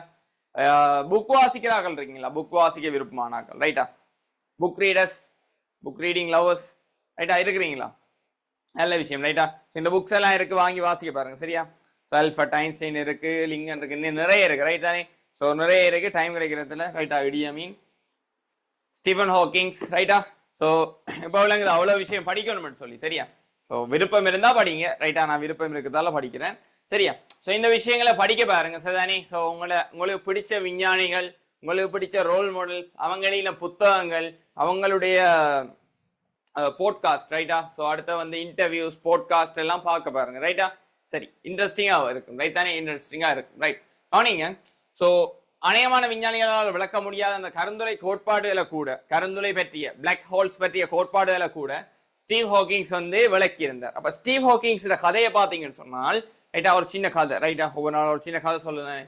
ஸோ ஸ்டீவ் ஹாக்கிங்ஸ் என்ன செஞ்சிருக்காருன்னு சொன்னால் வந்து மிக கஷ்டப்பட்ட சூழலுக்குள்ள வளர்ந்து வந்து படிச்சு அந்த மாதிரி வந்திருக்காரு, ரைட்டா? ஒரு குறிப்பிட்ட நாலேஜ் எடுத்த பிறகு ஒரு குறிப்பிட்ட கார் ஆக்சிடென்ட்ல சொல்லித்தாங்க வர மூளையில எல்லாம் அடிபட்டு இருக்கு, சரி? அவளோட மூளை ஃபுல்லாவே டேமேஜ் ஆயிட்டு இவரு கொஞ்ச நாளையில செத்துருவாரு, அந்த மாதிரி சொல்லியிருக்காங்க, ரைட்டா? இவரு இன்னும் கொஞ்ச நாளையில செத்துருவாரு, ரைட்டா? 1 கிழமை 2 கிழமை தான் தாங்க முடியாது, அதுக்கப்புறம் ஆள் சரி மட்ட அதுதானே, அந்த மாதிரி சொன்னேன். சோ ஒரு குறிப்பிட்ட வயசுக்குள்ள அவர் தேவையான அளவுக்கு நாலேஜை வந்து எடுத்துட்டாரு. அதுக்கப்புறம் என்ன செஞ்சிருக்காரு? அவரு நம்பியிருக்காரு தான் உயிரோட இருப்பேன்னு சொல்லி. சோ அதுக்கு பிறகுதான் இந்த மாதிரி வீல் சேர்ல இருந்து அவர் என்ன செஞ்சிருக்காருன்னு சொன்னா, அவரால போக உடம்புண்ட ஒவ்வொரு பார்ட்ஸையும், கை கால் அந்த விடயங்களை அசைக்கிறது வந்து கடினமா போயிருக்கு. நாம இப்ப நினைச்சோடனே கை அசைகிற மாதிரி, சரியா? நான் அப்படி இங்க நினைச்சோடனே இங்க வந்து சொடக்கக்கூடிய மாதிரி இருக்குல்ல, அந்த மாதிரி எல்லாம் அவருக்கு இல்ல. ஒவ்வொரு பார்ட்ஸும் வந்து மூளைய கண்ட்ரோல்ல இருந்து விலகி கொண்டே இருந்துச்சு, ரைட்டா? ஸோ விரலின் ஆக்டிவிட்டிஸ் குறைஞ்சிருக்கு, அதுக்கப்புறம் வந்து மூட்டுக்கள் அசைக்க முடியாம போயிருக்கு, அந்த மாதிரி ஒவ்வொரு பாடி பார்ட்ஸும், ரைட்டா? கால் வந்து ஆக்சிடென்ட் பட்டு அது வந்து அசைக்க முடியாம போயிட்டு உணர்ச்சியற்று போய்த்தா, ரைட் தானே? வேற ஒரு பார்ட்ஸுக்கும் அவரால் கொடுக்க முடியாது. எவ்வளவோ மினக்கட்டு, எவ்வளவோ கஷ்டப்பட்டு அவர் விரலை மட்டும் என்ன செஞ்சிருக்காங்கன்னு சொன்னா வந்து விரலை மட்டும் கொஞ்சம் அசையக்கூடிய மாதிரி என்ன செஞ்சிருக்காங்க, கொஞ்சம் அசையக்கூடிய மாதிரி ஏதோ ஒரு வழியில செஞ்சு கொடுத்துருக்காங்க, ரைட் தானே? ஸோ டாக்டர்ஸ் ஏதோ ஒரு கஷ்டப்பட்டு கொஞ்சம் அசையக்கூடிய மாதிரி செஞ்சிருக்காங்க. அவர் என்ன செஞ்சிருக்காருன்னு சொன்னா தனக்கு அசிஸ்டன்ஸை போட்டிருக்காரு, ரைட்டா? தனக்கு கீழே கொஞ்சம் பேரை போட்டு, அறிவுபூர்வமான மனிதர்கள் கொஞ்சம் பேரை போட்டு, அவர் ஸ்டூடெண்ட்ஸை போட்டு என்ன செஞ்சிருக்காரு? அவர் வந்து கோச் பண்ணியிருக்காரு, இது இப்படின்னு சொல்லி சிஸ்டத்தை டிசைன் பண்ணியிருக்காரு. மூளையை வந்து மெஷினு கனெக்ட் பண்ணியிருக்காரு. ஸோ அவர் வந்து கையை எப்படி அசைச்சா ஒவ்வொன்றா தட்ட அவர் என்ன சொல்றாருன்னு அவரை சுத்தி இருக்கிற ஆக்களுக்கு விளங்கக்கூடிய மாதிரி, ஸோ அவங்களுக்கு விளங்கும், ரைட் தானே? விளங்கக்கூடிய மாதிரி அவர் வந்து அவருக்கான மொழியொன்றை உருவாக்கி இருக்காரு. அந்த மாதிரி பாருங்க. ஸோ அவ்வளோ ஸ்ட்ரகிள்ஸுக்கு மத்தியில வெறும் ஒரு நாட்காலியில் இருந்து கொண்டு அத்தனை கண்டுபிடிப்புகளையும் பெரும்பாலான விஞ்ஞானிகளால கண்டுபிடிக்க முடியாத விளக்க முடியாத விடயங்களை ஸ்டீஃபன் ஹாக்கிங்ஸ் ஒரு குறிப்பிட்ட நாட்காலியில இருந்து விளக்கியிருக்காரு. ரைட்டா? கருந்துளை கோட்பாடுகள், அநேகமான கருந்துளை கோட்பாடுகள். ரைட்டா? சோ இப்படி ஒரு விஷயம் சொல்லுவாங்க. ரைட் தானே? மூளைதான அவர் உடம்புலேயே அதிகமான வேலை செஞ்சோன்ற இந்த விஷயம் வந்து மூளை தான். மூளையை மேக்சிமம் வந்து யூஸ் பண்ணியிருக்காரு. மூளையின் மற்ற அங்கங்கள் ஒன்றுமே செயற்படலை. மூளையை மேக்சிமம் வந்து யோசிச்சு கண்டுபிடிப்புகளை மேற்கொள்றதுக்கு, யோசிக்கிறதுக்கு, விஞ்ஞானத்தின் பெரும்பாலான உண்மைகளை விளக்கி சொல்றதுக்காக வந்து அதிகமான காலப்பகுதியை ஒதுக்கி பல்வேறுபட்ட விஷயங்களை வந்து விளக்கியிருக்காரு. இன்றைக்கு வரைக்குமே அவர் சொன்ன கோட்பாடுகள் விஷயங்களை இன்னுமே ஆராய்ச்சியாளர்கள் விஞ்ஞானிகள் ஆராய்ஞ்சோடு தான் இருக்காங்க. விளங்குதா? சொன்ன மாதிரி பல்வேறுபட்ட தத்துவங்களையும் பௌதிக கோட்பாடுகளையும் நம்மளோட ஸ்டீஃபன் ஹாக்கிங்ஸ் வந்து முன் வச்சிருக்கார். ஸோ ஜென்ரலா தெரிஞ்சு வச்சுக்கொள்ளுங்க. இது வந்து வெறுமனே ஒரு பௌதிகவியல் பற்றிய விடயத்தை மட்டும் நான் முன்வைக்கல, அதோட சேர்த்து அந்த இடத்துல ஒரு கால் உடைஞ்சு கை உடைஞ்சு ஆக்சிடென்ட் பட்டு அவரை கேர்ள் ஃப்ரெண்டையும் இழந்து, அவர் இந்த நிலைமை காரணமாக கேர்ள் ஃப்ரெண்டை இழந்து ஸோ சாக போறாரு, 1 வீக் 2 வீக்ஸ்க்குள்ள செத்துருவாருன்னு சொல்லப்பட்ட நிலையில கூட அவர் என்ன செஞ்சிருக்காருன்னு யோசிச்சு பாருங்க. எத்தனையோ விஞ்ஞானிகளால விளக்க முடியாத பல்வேறுபட்ட கோட்பாடுகளை அவர் வந்து விளக்கி இருக்கார். ஏன்னா வெறும் ஒரு 4 வீல் சேர்ல இருந்து கொண்டு இவ்வளோத்தையும் செஞ்சிருக்கார். நம்ம வீட்டுல இருந்து எவ்வளோ செய்யலாம். சரியா? நம்ம நகர்றோம், கால் இருக்கு, கை இருக்கு, இயங்குது, நினைச்சா வந்து இயங்க முடியுது, நினைச்சதை கதைக்க முடியுது. அவரால் கதைக்க முடியாது. அவர் விரல் அசைய வச்சு கொண்டுதான் அவர் என்ன யோசிக்கிறாருன்றதை கண்டுபிடிக்க வேண்டியவர். ரைட்டா? Stephen Hawkings. ரைட்டா? சொன்னை போய் தேடி சரியா தேடி பார்த்துக்கொள்ளுங்க. ரைட்டா? இந்த விஷயத்தை அழிய வைங்க. உங்களோட ஹோம்ஒர்க் வந்து ப்ராக்டிக்கல் ஹோம்ஒர்க் தான். ரைட் தானே? Stephen Hawkings. ரைட்டா? ஸ்டோரி இங்கிலீஷ்ல விளங்காக்கள் வந்து ஸ்டீஃபன் ஹாக்கிங் ஸ்டோரி இன் தமிழ் சொல்லி அடிச்சிங்கன்னு சொன்னா யூடியூப்ல வந்து உங்களுக்கு காட்டும். ரைட்டா? கொஞ்சம் ஜாலியா இன்ட்ரெஸ்டா படிங்க. என்ன இன்ட்ரெஸ்டா படிங்க. Stephen Hawkings. ரைட்டா? சரி, அடுத்ததா சயின்ஸ்ல விருப்பம் பெறணும்னு சொன்னா சில செயற்பாடுகள் பாடத்திட்டத்துக்கு அப்பாற்பட்டு நீங்க செய்ய வேண்டி இருக்கும். சரிதானே? சரி, அடுத்ததாக நீங்க ஒளியும் மற்றைய மின்காந்த அலைகளும் அண்மை காலம் வரை தொடர்ச்சியாக கதிர்பாய்ச்சலை உடைய நேர கருதப்பட்ட தொடர்ச்சியா கதிர்பாய்ச்சி கொண்டிருக்கும்னு சொல்லி கதிர்வீசல் என்ற விஷயம் வந்து பாத்தீங்கன்னா பாடம் வந்து கடைசியா யூனிட் 11ல இருக்கு. கதிர்வீசல். அந்த இடத்துல இதை பத்தி இன்னுமே விளக்கமாக படிப்போம். ஒளி மின் விளைவுகள் சொல்லி படிப்போம். ஒளி மின் விளைவு தோற்றப்பாடுன்னு சொல்லி படிப்போம். சோ அது வந்து பொட்டலங்களாக தொடர்ச்சியாக வந்து தண்ணி மாதிரி ஓடாது, பொட்டலமாக ஓடும் என்ற கோட்பாட்டை வந்து முன் வச்சிருக்காங்க. அடுத்த வந்து ஒளியின் அலையல்பு மூலம் மட்டும் விளக்க முடியாத ஒளிமின் விளைவு தோற்றப்பாட்டை வந்து துணிக்கை பௌதிகவியல் என்று துணிக்கை பௌதிகவியல். ரைட்டா? ஸோ நான் இப்ப சொல்ற எல்லா விடயங்களும் உங்களுக்கு விளங்கணும் வேண்டி இல்லை, பட் இப்படி எல்லாம் இருக்குன்ற ஒரு கதையை வந்து விளங்கி கொள்ளுங்க. நான் பின்னால டீப்பா இன்னும் படிக்கக்குள்ள உங்களுக்கு தெளிவா விளங்கும். ரைட் தானே? ஸோ இந்த இடத்துல பேசிக்கா எடுத்த உடனே படிக்கணும் சொல்லி வலிக்கிடாம ஒரு கதை கேட்கிற மாதிரி கிளாஸ்ல கேட்டு கொண்டுருங்க. நம்ம கேளியல் செய்வோம், பேப்பர் செய்வோம், ப்ராக்டிஸ் பண்ணுவோம். அந்த நேரத்தில் உங்களுக்கு தேவையான விஷயங்கள் ரீகால் பண்ணப்படும். ரைட்டா? ஸோ மெமரியில ஸ்டோர் ஆகி ரீகால் பண்ணப்படக்கூடியதாக இருக்கும். ரைட்டா? சரி, அடுத்ததா சொட்டு கொள்கை அறிமுகப்படுத்தப்பட்ட இலத்திரன் அணுவொன்றி இறுதி ஒழுக்கிலிருந்து உள் ஒழுக்குக்கு செல்லுகின்ற போது சக்தி பொதியன்றை நான் சொன்ன மாதிரி சக்தி பொட்டலங்கள். ரைட்டா? ஸோ சக்தி பொட்டலங்க எனர்ஜி பாசல். ரைட்டா? எனர்ஜி வந்து பாசலா போகும்னு சொல்லி சொன்னாங்க. அந்த பாசலின் சைஸ் வந்து மீடியன் சார்ந்து மாறுபடும் சொன்னாங்க. சொந்த மாதிரி எல்லாம் சொல்லியிருந்தாங்க. ரைட் தானே? பௌதிகவியலானது வேறுபட்ட விஞ்ஞானிகளால் பல்வேறுபட்ட கண்டுபிடிப்புகளிலுமிருந்து அவர்களினால் முன்வைக்கப்பட்ட கொள்கைகளிலுமிருந்து வேகமாக விருத்தி அடைந்துள்ளது. இத்தகைய அபிவிருத்திக்கு அடிப்படையாக அமைவது விஞ்ஞான முறைமையை பின்பற்றுதல் ஆகும். இந்த விஷயம் நீங்க ஏற்கனவே படிச்சிருக்கீங்க. விஞ்ஞான முறைமை இந்த விஷயம் வந்து நீங்க லைஃப்ல நிறைய இடங்கள்ல இந்த விஞ்ஞான முறையை கையாள வேண்டி வரும். ரைட்டா? லைஃப்ல அதிகமான இடங்கள்ல விஞ்ஞான முறைமையை கையாள வேண்டி வரும். ரைட்டா? அப்ப என்ன சொல்றாங்கன்னு சொன்னா நபர் ஒருவர். ரைட்டா? இதுவரைக்கும் நான் சொன்ன விஷயத்துல நீங்க எழுதுறதுக்கு எதுவுமே இல்லை. இனித்தான் நீங்க எழுதுறதுக்குரிய பகுதிகள் வரப்போகுது. ரைட்டா? சரியா? ஸோ இது வரைக்கும் இன்ட்ரடக்ஷன் தான் போகுது. ரைட்டா? இன்ட்ரடக்ஷன்ல எழுதுறதுக்கு ஒன்றுமே இல்லை. நான் சொன்ன அந்த முக்கியமான விஞ்ஞானிகள் அவங்கள பத்தி எழுதி வச்சுக்கொண்டீங்க. சரி, இது நோட்ஸ் பாடம் இல்லை. பௌதிகவியல் ஒரு நோட்ஸ் பாடம் இல்லை. இது புரிதலுக்குரிய பாடம். தேவையான இடத்துல தேவையான நோட்ஸ் எழுத வேண்டி இருக்கும். சரிதானே? சரி, நோட்ஸ் தேவையான இடத்துல நான் சொல்லுவேன். இந்த இடத்துல விளங்குறதுக்கு கவனி. ரைட்டா? சில வீடியோஸ் போட்டு காட்டுவேன், சில பிஹெச்இடி ஸோ ப்ராக்டிக்கல் வீடியோஸ் சிலது காட்டுவேன். ரைட் தானே? ஸோ அதெல்லாம் காட்டுவேன். ஸோ அதெல்லாம் பார்த்தாலே உங்களுக்கு மூளையில சில விஷயங்கள் பதியும். ரைட்டா? சரி, சரி. நபர் ஒருவர் விஞ்ஞானத்தை கற்பதற்கு விஞ்ஞான முறையை பற்றிய விளக்கம் இருத்தல் அவசியமாகும். விஞ்ஞானத்தை கற்கணும்னு சொன்னா விஞ்ஞான முறை தெரிஞ்சிருக்கும், ரைட் தானே? ஸோ இயற்கையை அவதானிப்பதாலும் அதே போல அனுபவம் மூலம் தகவலை சேகரிப்பதாலும் இதுதான் நீங்க அன்றாட வாழ்க்கையில செஞ்சு கொண்டிருக்க போறீங்க. ஸோ படிப்பா இருந்தாலும் சரி, ஒரு குறிப்பிட்ட படிப்புக்குள்ள போறோம், என்ன குறிப்பிட்ட கோர்ஸை செலக்ட் பண்ணி குறிப்பிட்ட கோர்ஸ் சம்பந்தமாக டீப்பா வந்து படிக்க போறோம். அந்த டீப்பான படிப்பை வந்து யாரு படிப்பாங்கன்னு சொன்னா அந்த படிப்பை டீப்பா படிச்சு அதுல மாஸ்டர் பண்ணாக்கள் வந்து டீப்பான படிப்பை வந்து படிப்பாங்க, ரைட்டா? ஸோ இப்போ பார்த்தீங்கன்னு சொன்னா வந்து டிகிரி எல்லாம் விற்கிறாங்க, ரைட்டா? ஸோ ப்ரைவேட்டா பொய்யாவே போடுறாங்க. எடிட்டிங் தெரிஞ்சிருந்தாலே பிஎஸ்சி ஹொனர்ஸ் சொல்லி சேர்த்துட்டு போகலாம், ரைட்டா? அந்த அளவு காலம் மாறிக்கொண்டு வருது. என்னதான் பொய்யாக டிகிரிகளை போட்டாலுமே அவங்களோட செயற்பாடுகள், அவங்க யோசிக்கின்ற ஆற்றல் இதுல இருந்து விளங்கும். உண்மையிலேயே அவங்க படிச்சு வந்திருக்காங்களா இல்லாட்டி பப்படம் பொறிச்சு வந்திருக்காங்களான்னு விளங்கும், ரைட்டா? சில சார் இப்போ நீங்க ஆன்லைன் கிளாஸ் போக்குல, ரைட்டா, ஆன்லைன் கிளாஸஸை கொஞ்சம் சார் மாதிரி குப்பையாக்கி கொண்டிருக்காங்க, ரைட்டா? சார் மாதிரி இல்லை, அவங்க வந்து இப்போ திருவிழா கடை ஓடுவாங்க, ரைட்டா? திருவிழா கடை ஓட வரக்குள்ள வந்து அவங்களுக்கு என்னத்தை வித்து உடம்பு பழுதாக்கினாலும் பிரச்சனை இல்லை. நிலையா கடை ஓட்டுருக்காக்கள் இல்லை தானே? திருவிழாக்கு ஒரு நாள் 2 நாளை கடை ஓட்டு தான் அவங்க ஓடிடுவாங்க, ரைட்டா? ரோட்டு கடை மாதிரி, ரைட்டா? ரோட்ல நிற்பாங்க, சில சாமானை விற்பாங்க, அடுத்த நாள் பார்த்தா வேற ஒரு இடத்த நிற்பாங்க, ரைட்டா? ஸோ நாம வாங்கின சாமான் பழுதா போனாலோ இது செஞ்சாலோ இல்லாட்டி அது வந்து நம்மளோட உடம்பு பழுதாக்கினாலோ 1 மாசத்துக்கு பிறகு தான் விளங்கு. நம்ம உடனே போய் கேட்க மாட்டோம், ரைட்டா? அது பார்க்கறதுக்கு அச்செல்லாம் ஒரே மாதிரியான பொருள் மாதிரி தான் இருக்கும், ஆனா அது உடம்பை ஹார்ம் பண்ணக்கூடிய எதையாச்சும் ஒன்று கொண்டு இருக்கலாம், ரைட்டா? ஸோ அப்படியான சிலரும் வந்து உண்மையா வாத்திமார் இல்லை, வாத்திமார் என்ற போர்வைக்கு கீழே சில பேர் வந்து ஆன்லைன்ல சுத்தி கொண்டு திரியிறாங்க. கவனமா இருங்க, ரைட்டா? கவனமா இருங்க, விசாரிச்சு சேருங்க, ரைட்டா? கிளாஸஸ் சேரக்குள்ள விசாரிச்சு சேருங்க, ரைட்? அப்ப கவனிங்க, அடுத்ததா வந்து பாத்தீங்கன்னு சொன்னா இவ்வாறான நிகழ்வுகளை விளக்குவதற்கு கருதுகோள்கள், தத்துவங்கள், விதிகள். அப்ப கருதுகோள் என்ன? இந்த மாதிரி நடக்கலாமோ, இந்த மாதிரி நடக்கலாமா, மழை பெய்யலாமா? கருதுகோள், இன்னைக்கு மழை பெய்யலாம் போல இருக்கு, கருதுகோள் கருதுறோம், ரைட்டா? இந்த மாதிரி நடக்கலாம், ஓகே, இன்னைக்கு மழை பெய்யலாம் போல இருக்கு, ரைட்டா? தத்துவங்கள், ரைட்டா? இவ்வளவு நாளும் நான் பார்த்து கொண்டுதான் வாரன், தொடர்ச்சியா 8 நாள் மழை பெய்யுதுன்னா இன்னைக்கு மழை பெய்யும். சரி, ஒரு தத்துவத்தை முன் வைக்கிறாங்க, தொடர்ச்சியா மழை பெஞ்சா இன்னைக்கு மழை பெய்யும். ஸோ மழை பெய்யறதுக்குரிய அறிகுறி வானத்துல தெரியுது. விதி என்று சொன்னா வந்து எல்லா டேட்டாவும் யாராஞ்சி இன்னைக்கு நிச்சயமா மழை பெய்யும். ஸோ இத்தனை டிகிரி இந்த மாதிரியான, ரைட்டா? இந்த பேய் வரும்னு சொன்னா மல்லிகைப்பூ வாசம் வரும், ஜன்னல் எல்லாம் படபடன்னு அடிக்கும். ஸோ ஆகவே கட்டாயம் இன்னைக்கு பேய் வரும்னு சொல்ற மாதிரி, ரைட்டா? ஸோ இது வந்து விதி, கட்டாயம் இன்னைக்கு நடந்தே தீரும்னு சொல்லி அடிச்சு சொல்றது வந்து விதின்னு சொல்லுவோம்.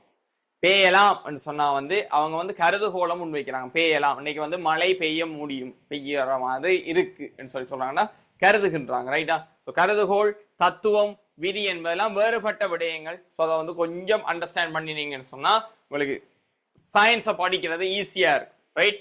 ஓகே, கவனிங்க. மாதிரிகளை சோதிப்பதற்கு முறைசார் பரிசோதனை முறைகளை பிரயோகிக்கலாம். அது என்னென்ன விஷயம்னு சொல்லித்தாரேன். இவ்வாறான கருதுகோள்களையும் தத்துவங்களையும் விளக்குவதற்கு மாதிரிகள் தயாரிக்கப்படுகின்றன, ரைட்டா? ஸோ நீங்கள்லாம் பார்த்தீங்கன்னா ஒவ்வொரு மாதிரி, ரைட்டா? ஸோ ஒரு குறிப்பிட்ட ஃபீல்டுக்குள்ள போறதுக்கு தயார் செய்யப்பட்ட மாதிரிகள். அப்ப எல்லா மாதிரிகளும் ஃபைனலா கடைசியா வந்து சேருமான்னு கேட்டால் கிடையாது, ரைட்டா? எல்லா மாதிரிகளும் சரியா ஃபைனல் அவுட்புட்டா பெர்ஃபெக்டா ஒர்க் அவுட் பண்ணுமான்னு கேட்டால் கிடையாது, ரைட் தானே? சரியா, ஒர்க் பண்ணலாம், ஒர்க் பண்ணாமலும் போகலாம், ரைட்டா? மாதிரிகளின் செம்மையை சோதிப்பதற்கு முறைசார் பரிசோதனை முறைகளை பிரயோகிக்கலாம். பரிசோதனைகளின் மூலம் பெறப்படும் முன்னேற்றம் அல்லது பின்னடைவுகளை கொண்டு மாதிரிகளை பற்றி எதிர்கொள்ளலாம். இப்ப நாம பரிசோதனை செய்யறோம், ரைட்டா? ஸோ சில நீங்க வாரீங்க, கிளாஸ் வாரீங்க, உங்களுக்கான பரிசோதனைகள் நடக்கும், எக்ஸாம் நடக்கும், எக்ஸாம்ல மார்க்ஸ் எடுப்பீங்க. ஒவ்வொரு கிழமையும் படிச்சு தர விஷயத்துல இருந்து அந்தந்த கிழமை வந்து எக்ஸாம்ஸ் நடக்கும். எக்ஸாம்ல நீங்க என்ன செய்வீங்க? ஸ்கோர் பண்ணுவீங்க. அந்த ஸ்கோரை வச்சுக்கொண்டு ஓகே இந்த ஆள் படிக்குமா படிக்காதான்னு சொல்லி நாம என்ன செய்வோம், அந்த இடத்துல வந்து பின்னடைகிறாங்களா முன்னேற்றம் அடைகிறாங்களான்னு சொல்லி இவங்க இப்படி வருவாங்கன்றத வந்து எதிர்ப்பு கூறக்கூடிய மாதிரி இருக்கும். இவங்க பாஸ் பண்ணுவாங்களா பாஸ் பண்ண மாட்டாங்களா, தேருமா தேராதாண்டு கூறக்கூடிய மாதிரி இருக்கும். சரியா பிள்ளைகள்? ரைட், கவனிங்க. அடுத்ததா பார்த்தா புதிய அனுபவங்கள் மூலம் மாதிரிகள் உருவாக்கப்படுகின்றன. இவ்வாறான தொடர்ச்சியான வளர்ச்சி செயல்முறை விஞ்ஞான முறை எனப்படும், ரைட்டா? இதுல இருந்து கேள்வி வராத போல விளங்கி எடுங்க. விஞ்ஞான முறை என்றால் வந்து இந்த மாதிரிகளை பயன்படுத்தி சாம்பிள் மாடல்ஸை யூஸ் பண்ணி நீங்க வந்து அவுட்புட்டை கொண்டு வர்றது. ஈவன் வந்து பார்க்கக்குள்ள வந்து கிளாஸுக்கு வந்த ஆக்களே எத்தனை பேர் வந்து என்டர் பண்ணவங்க, எத்தனை பேர் வந்து பாஸ் பண்ணவங்கன்னு சொல்லி, எத்தனை பேருக்கு யூனிவர்சிட்டி அட்மிஷன் கிடைச்சிருக்கன்றதை வந்து ஸோ நாம வந்து ஒரு அனலைஸ் பண்ணி அதுல இருந்து என்ன செய்யணும் அடுத்ததான்றதை வந்து நாம ஒரு கொள்கையோ தத்துவத்தையோ விதியோ உருவாக்கலாம், ரைட் தானே? சரி, இந்த இடத்துல பாத்தீங்கன்னு சொன்னா சரியா ஒரு வாத்தியார் போடுறாரு, சரியா சிரிச்சு சாப்பிடாம சரியா? இப்போ ஆன்லைன்ல ஒரு விஷயம் நடக்குது ரைட், ஆன்லைன் கிளாஸஸ்ல ஒரு விஷயம் நடக்குது, அதை நான் சொல்லி ஆகணும். எப்படியாச்சு அவங்களோட வெப்சைட்டுக்குள்ளேயோ ஏதோ ஒரு விஷயத்துக்குள்ள ஒரு கிளாஸ் அட்டன் பண்ணாலும் இப்போ நீங்க ஐடென்டி கார்டை கொடுத்து தான் அட்டன் பண்ணுவீங்க. அப்படி ஐடென்டி கார்டை கொடுத்து வந்து கிளாஸஸுக்கு வந்து நீங்க அட்மிஷன் போட்டு சேரக்குள்ள என்ன என்ன நடக்குதுன்னு சொன்னா உங்களோட ஐடென்டி கார்டு நம்பரை மார்க் பண்ணி வச்சிருவாங்க. ஸோ கடைசியா என்ன செய்யறாங்கன்னு சொன்னா ஒரு நாள் தான் நீங்க கிளாஸ் போயிருப்பீங்க, அந்த நாள் என்னடா இது கிளாஸ் ஒன்றுக்கு உதவாத கிளாஸ் ஒன்று விட்டு அடுத்த நாளே விட்டுருப்பீங்க ரைட்டா. அதுக்கப்புறம் நீங்க ஒரு நல்ல ஒரு வாத்தியாட்ட சேர்ந்து அதுக்கப்புறம் என்ன செஞ்சிருப்பீங்கன்னு சொன்னா நல்லா படிச்சு நீங்க மினக்கட்டு நீங்க டைம் செலவழிச்சு காலையில எழும்பி இரவு முடிச்சிருந்து ஸோ கஷ்டப்பட்டு கிளாஸஸ் போய் அந்த மாதிரி நீங்க நிறைய ஒர்க் அவுட் பண்ணி நீங்க ஒரு ரிசல்ட்ஸை ப்ரொடியூஸ் பண்ணுவீங்க, ஏ பி ஏதோ ஒரு நல்ல ரிசல்ட்ஸை ப்ரொடியூஸ் பண்ணுவீங்க. அப்படி ப்ரொடியூஸ் பண்ண பிறகு சம்மந்தம் இல்லாத ஒரு வாத்தியார போஸ்ட்டு கீழே இந்த நபர் என்னட்ட படிச்சு பாஸ் பண்ணியிருக்காருன்னு இருக்கு.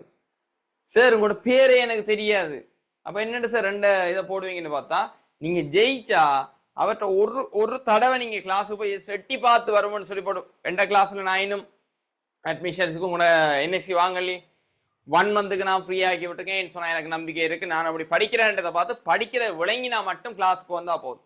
என்கிட்ட படிக்கிற விளங்க இல்லையா நீங்க வந்து வேற உங்களுக்கு எங்க விளக்குதோ அங்க வந்து கிளாஸஸுக்கு போய்கொள்ளலாம் ரைட் தானே.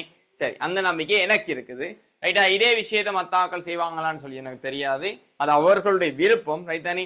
ஒருக்கா நீங்க கொண்டு போய் ஐடென்டி கார்டை பதிஞ்சு நீங்க அதுல சேர்ந்தீங்கன்னு சொன்னா உங்களோட ரிசல்ட்ஸை சில ஆன்லைன் வாத்திமார் இல்லாட்டி ஆன்லைன் வாத்திமார் மட்டும் இல்லை பிசிக்கல் வாத்திமார் பிசிக்கல் கிளாஸ் நடத்துற வாத்திமாரும் இதே வேலை செய்யறது. அந்த கெட்டிக்கார பொடியே என்னடா வந்தோம் ஒரு நாள் 2 நாள் ஒரு கிழமை 2 கிழமை தான் போயிருப்பீங்க. அதுக்கப்புறம் என்ன சொல்லுவாங்கன்னு சொன்னா அந்த கெட்டிக்கார பொடி என்ன நான் தான் படிப்பிச்சிடான் ரைட்டா.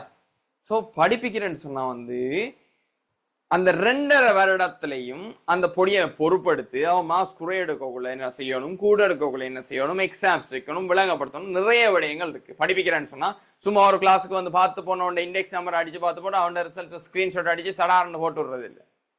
படிப்பிக்கணும் ரைட்டா, படிப்பிச்சா ஆளாக்கணும் என்ன ரைட். அந்த மாதிரி நடக்குது, கவனமா இருங்க கிளாஸஸ் சேரக்குள்ள ரைட்டா. ஒழுங்கான கிளாஸஸ் பார்த்துட்டு சேருங்க சரியா. சரி கவனிங்க. பௌதிகவியலில் அநேகமான கொள்கைகளை உருவாக்குவதற்கு சரியான அணுகுமுறைகளில் அளவீடுகள் எடுக்கப்படுதல் வேண்டும். மெஷர்மெண்ட்ஸ் எடுப்போம் ரைட்டா. ஸோ இப்போ மெஷரிங் இருக்கு, என்னென்ன மெஷர்மெண்ட்ஸ் இருக்கு, டைம் மெஷர்மெண்ட் இருக்கு. அதே மாதிரி ரூலர் எடுத்தோம்னு சொன்னா நீள அளவீடுகள் இருக்கு, பரப்பளவு அளவீடுகள் இருக்கு, கனவளவு அளவீடுகள் இருக்கு, திணிவு அளவீடுகள் இருக்கு ரைட்டா. வெயிட் பார்க்கிறோம், திணிவு அளவீடுகள் இருக்கு. பல்வேறுபட்ட அளவீடுகள் வந்து பல்வேறுபட்ட அளவீட்டு கருவிகளை பயன்படுத்தி நாம் எடுக்கிறோம். ஆதலால் பௌதிகவியலின் அடிப்படையானது அளவீடு என்ன சொல்லலாம் ரைட். அளவீடு இப்போ மார்க்ஸ் கூட என்ன உங்களோட மார்க்ஸ் அளவீடு, உங்களுடைய சேலரி அளவீடு ரைட்டா. உங்களுடைய வாழ்க்கை தரத்தையும் என்னத்தை வச்சு அளவிடுறாங்க, சேலரி, நீங்க வாழ்றது, நீங்க எடுக்கிற மார்க்ஸ், உங்களோட ஸ்கோரிங் எல்லாமே அளவீட்டை பேஸ் பண்ணது தானே ரைட்டா. எல்லாத்துக்குமே ஒரு அளவீடு என்றது வந்து வேணும். பௌதிகவியலுக்கு வந்து பாத்தீங்கன்னு சொன்னா பள்ளியில் அளவீடு வந்து அத்தியாவசியம், அதான் சொல்றாங்க. ஆதலால் பௌதிகவியலின் அடிப்படையானது அளவீடு என கருதலாம் ரைட்டா. அளவீடு தான் அடிப்படைன்னு சொல்லி கருதலாம். அடுத்து இது நீங்க ஏற்கனவே படிச்ச விஷயம்தான் ரைட்டா. சரி, இது வரைக்கும் சொன்ன விஷயம் எல்லாம் விளங்கிட்டா ரைட்டா, கேட்டுக்கொண்டீங்களா ரைட். இது வரைக்கும் சொன்ன விஷயத்துல நான் சில விஷயங்களை எக்ஸ்ட்ரா சொன்னேன். நீங்க புக்ஸ் படிக்கிறதே நல்ல ஏடா, புக்ஸ் படிக்க நீங்க வந்து புக்ஸ் வந்து அப்படின்னு சொன்னா வந்து இப்போ நீங்க ஒரு டீச்சரை தேடி போறீங்க, அந்த டீச்சர்ஸுக்கு லிமிட்டட் டைம் இருக்கு, 24 hours இருக்கு. நீங்க 1.5 hour என்ன டே எடுத்துக்கொள்ளுங்க. நீங்க 1.5 hour கிளாஸ்க்கு வந்தீங்கன்னு சொன்னா அந்த 1.5 hourக்குள்ள நான் எதை தரணும்னு நினைக்கிறேனோ அதைத்தான் என்னால் தர முடியுமா இருக்கு ரைட்டா. அதை தாண்டி புத்தகத்தை எடுத்துக்கொண்டீங்கன்னு சொன்னா புத்தகம் நீங்க நினைச்ச நேரம் எடுத்து படிக்கலாம். ஆனால் டீச்சர்ஸ் நீங்க நினைச்ச நேரத்துக்கு கூப்பிட்டீங்கன்னா வருவாங்களா, கூப்பிட்டு படிப்பாங்களா, இல்லை. டைம் டேபிள் இருக்கும், அந்த டைம் தான் படிக்கலாம். ஸோ புத்தகங்கள் படிக்கக்குள்ள அதுக்கு தான் சொல்ல நோட்ஸ் எழுதுங்கன்னு சொல்லி சரியா, நோட்ஸ் எழுதுங்கன்னு சொல்லி. இதுக்கு பிறகு நோட்ஸ் வரப்போகுது சரிதானே. சொல்லிக்கொள்ளுங்க விஞ்ஞான முறைமை இயல் ரைட்டா, விஞ்ஞான முறைமை இயல். இதுக்கு பிறகு நோட்ஸ் வரப்போகுது, எழுதிக்கொள்ளுங்க, தலையங்கம் போடுங்க. விஞ்ஞான முறைமை இயல் ரைட்டா, விஞ்ஞான முறைமை இயல், விஞ்ஞான முறைமை இயல் ரைட்டா, தலையங்கம் போட்டுக்கொள்ளுங்க. விஞ்ஞான முறைமை இயல்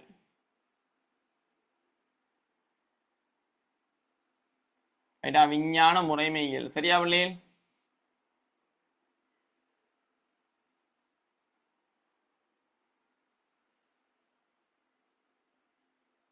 விஞ்ஞான முறைமை இயல் தலையங்கம் விஞ்ஞான முறைமையியலின் அழிகொள்ளுங்க, முதலாவது பாயிண்ட்ஸ் அழிகொள்ளுங்க. விஞ்ஞான முறைமையியலின் படிமுறைகள். விஞ்ஞான முறைமையியலின் படிமுறைகள். ரைட்டா? அதை எழுதுறதுக்கு ஒவ்வொரு படியும் எழுதுறதுக்கு முதல்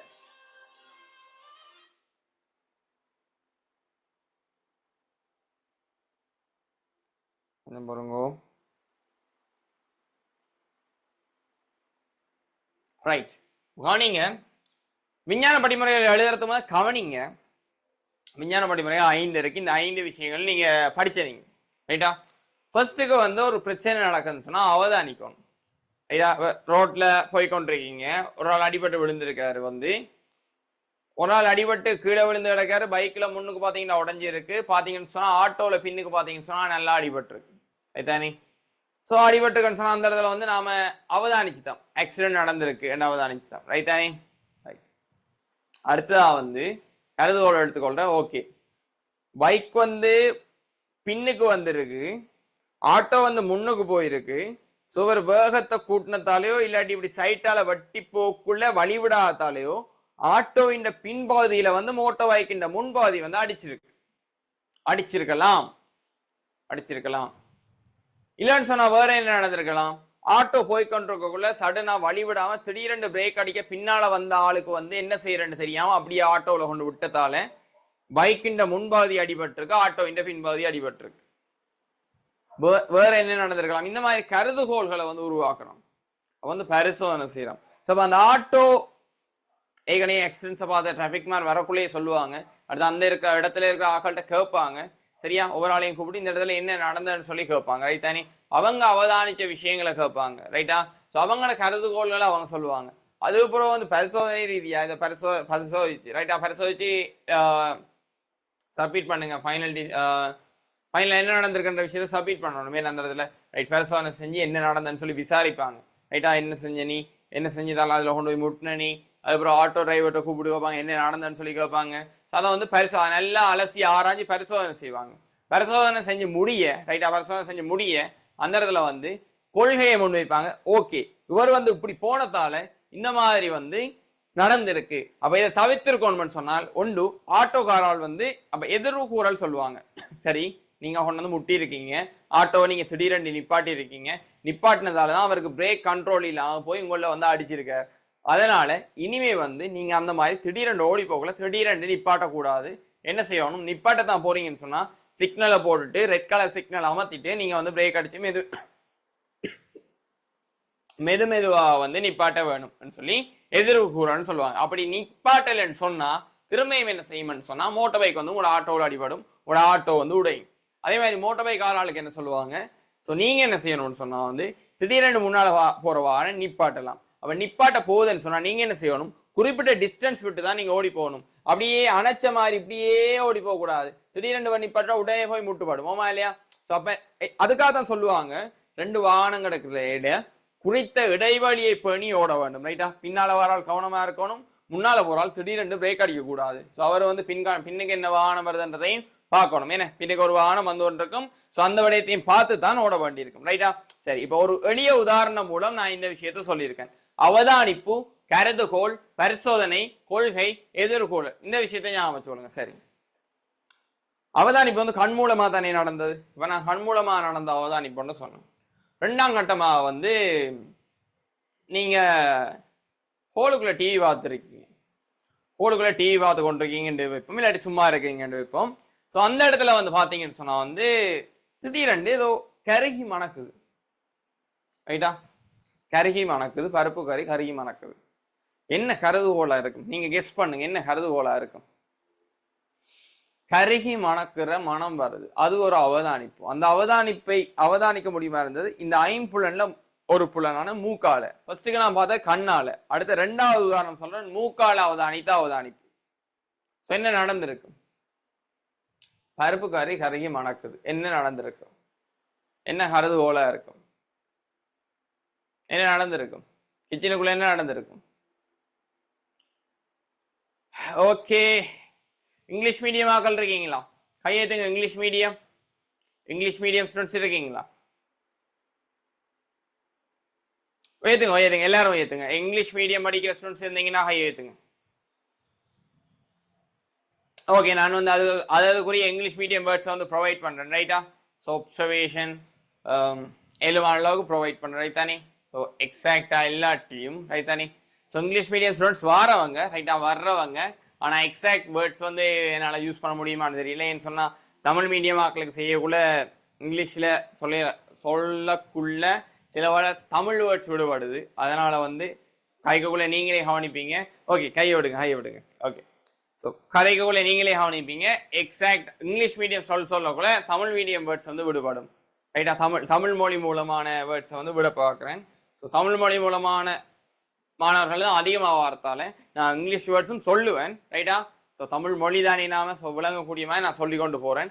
கைவசம் வந்து நீங்க ஆங்கில மொழி மூல ரிசோர்ஸ் புக் இருக்கா உங்கள்கிட்ட? ஆங்கில மொழி மூலம் படிக்கின்ற மாணவர்கள்ட்ட சரியா, இங்கிலீஷ் மீடியம் ஸ்டூடெண்ட்ஸ் கிட்ட வந்து ஆங்கில மொழி மூல ரிசோர்ஸ் புக் இருக்குதான்னு கேட்குறேன். கைவசம் வச்சிருக்கீங்களா? ஆங்கில மொழி மூலமான ரிசோர்ஸ் புக் கைவசம் இருக்கான்னு கேட்குறேன். இருக்கா? ரிசோர்ஸ் புக் இருக்கா கைவசம்? எல்லாரும் கைவசம் இருக்கா? ஆங்கில மொழி மூலமானவர்கள்ட்ட இருக்கான்னு கேட்குறேன். இருக்குதானே என்ன ரைட்? அது எல்லாரும் பார்த்துக்கொள்ளுங்க, நான் சொல்லி கொண்டு தான் போகணும். அப்போ நம்ம ஒப்சர்வ் பண்றோம், அவதானிப்பு ஒப்சர்வ். ஸோ கருதுகோள் சொன்னா கன்செப்ட் நினைக்கிறேன் ரைட்டா. அடுத்து வந்து பரிசோதனை ப்ராக்டிக்கல்.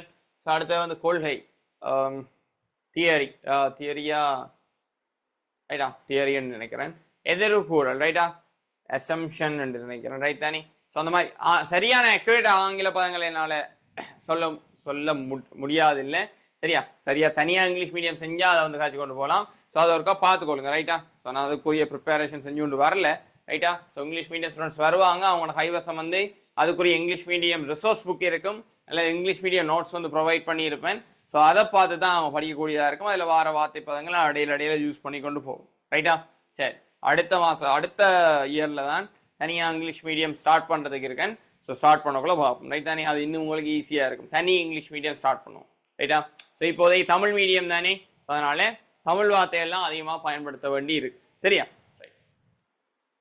அவதானிப்பு விஞ்ஞான முறையில் உள்ள முதல் படி முறையான தகவலை சேமிக்கிறது அவதானிக்கும். இப்போ நாம கேட்டதுல நீங்க சொன்னது என்ன, அந்த இடத்துல என்ன கருதுகோள் எடுப்போம் ரைட். கிச்சன்ல ஏதோ ஒரு கறி கருகுது, அம்மா வந்து கருதுகோளை என்ன ஒன் பண்ணி வச்சுட்டு போயிட்டாவும். பரிசோதனை என்ன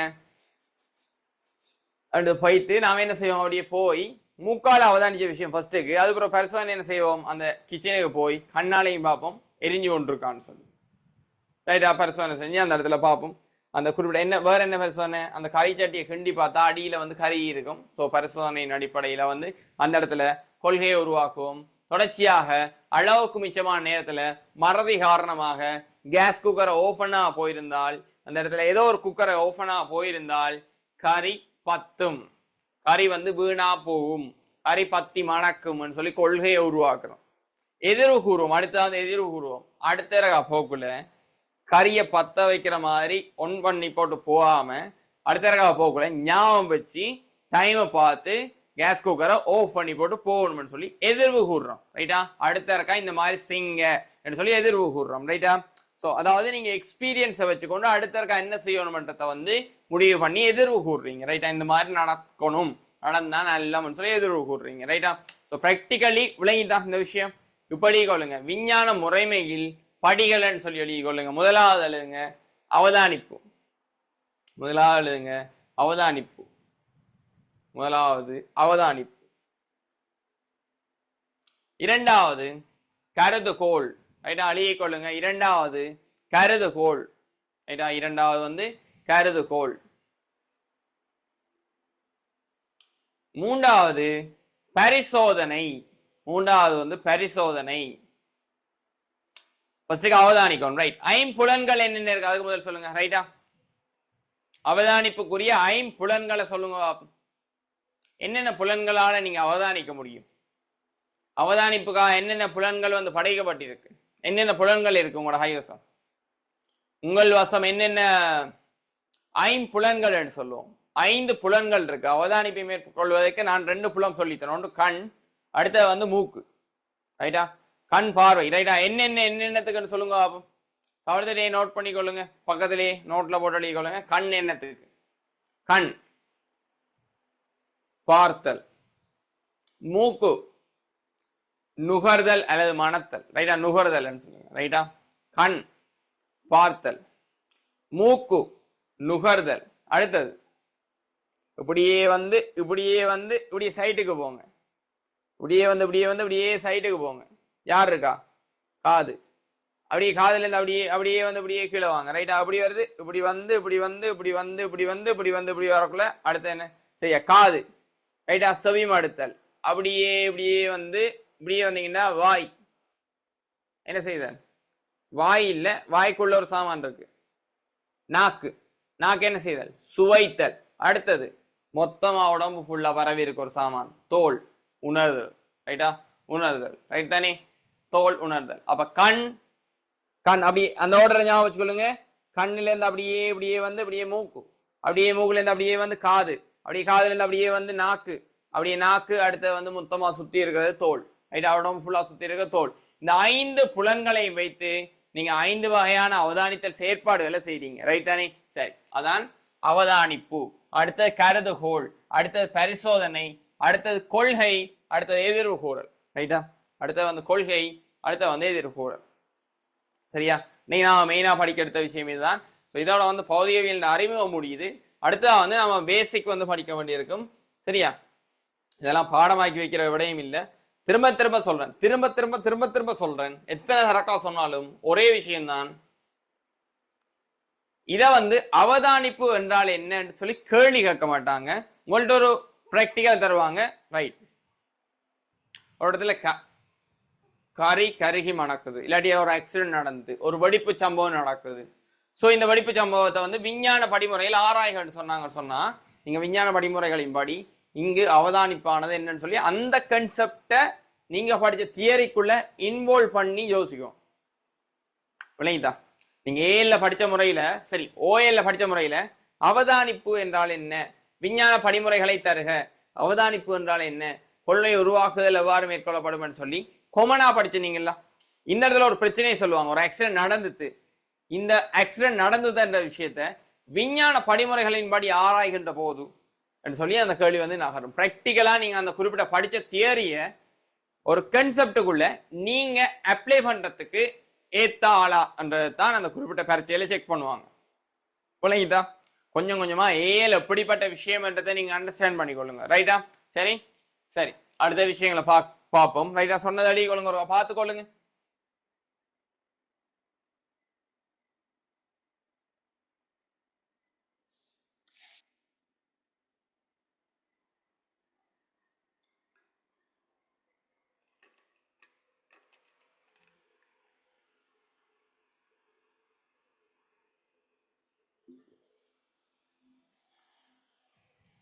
சரியா,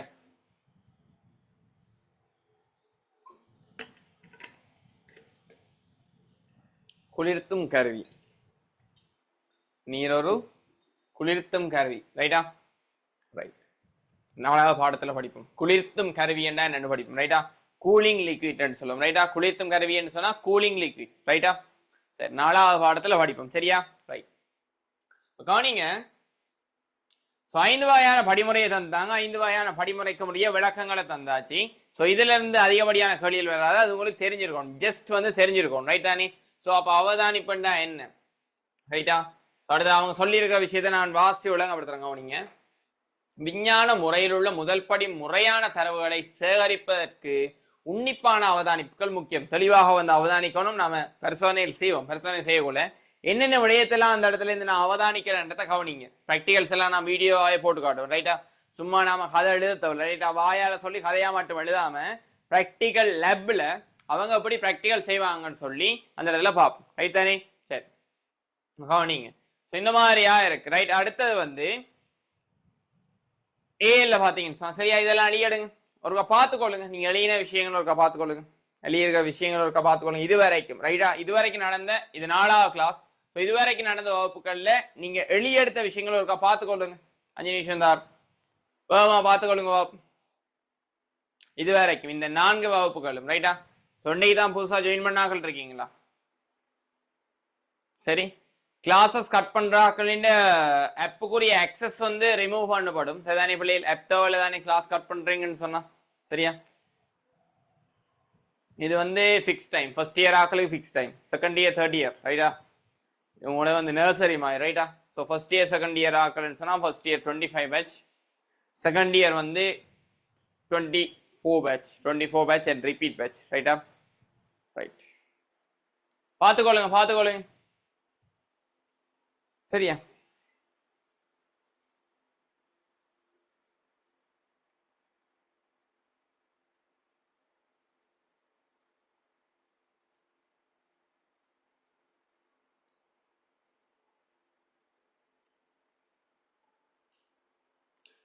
சரியா? படிப்பிச்சதுல டவுட் இருந்தா போட்டு விடுங்க பாப்போம், என்ன பிரச்சனைன்னு சொல்லி.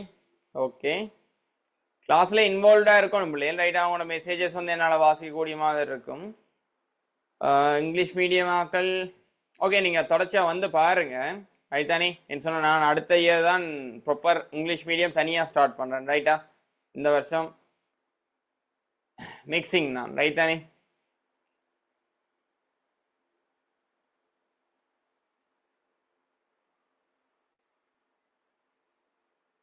டவுட்கள் இருந்தா போட்டு விடுங்க பிள்ளைகள்.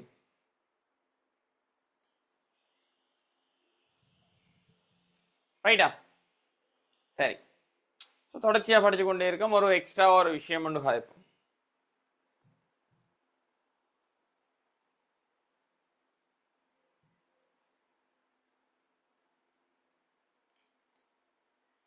சரியா? கவனிங்க பிள்ளைகள். ரூம்ல சுவரை எப்படி வச்சுக்கொள்ளணும் சார், அதான் நான் சொல்லுவேன் ரைட்டா? 1 by 1 அவங்களோட சுவர் எப்படி இருக்கணும், இப்படி படிக்கிறார்கள்ட வீடு ரூம் எப்படி இருக்கும், அவங்களோட பழக்க வழக்கங்கள் எப்படி இருக்கும். ஸோ அதெல்லாம் ஷெடியூல் பண்ணியிருக்கேன், அந்தந்த டைம் சொல்லுவேன். இப்போதைக்கு பாடத்தில் இருக்கிற டவுட்டுகளை பார்ப்போம்.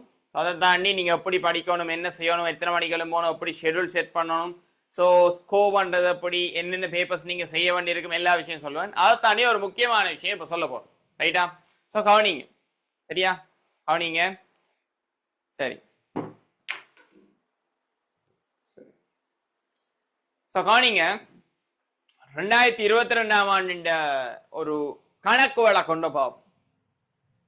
மொத்தமா வந்து பாத்தீங்கன்னு சொன்னா வந்து 2022ஆம் ஆண்டா, 2022ஆம் ஆண்டு 278,196 பேர் பாடசாலை பரீட்சார்த்திகள் உயர்தர பரீட்சைக்கு வந்து அப்ளை பண்ணியிருந்தாங்க ரைட்டா? 278,196 பேர் அப்ளை பண்ணியிருந்தாங்க. சரியா? அடுத்தது 53,515 பேர் பிரைவேட்டா போட்டிருந்தாங்க. இவங்க வந்து ஸ்கூலால பாடசாலை பரீட்சார்த்திகள் சொல்லுவோம், ஸ்கூல் கேண்டிடேட்ஸ், பாடசாலை பரீட்சார்த்திகள், பரீட்சார்த்தி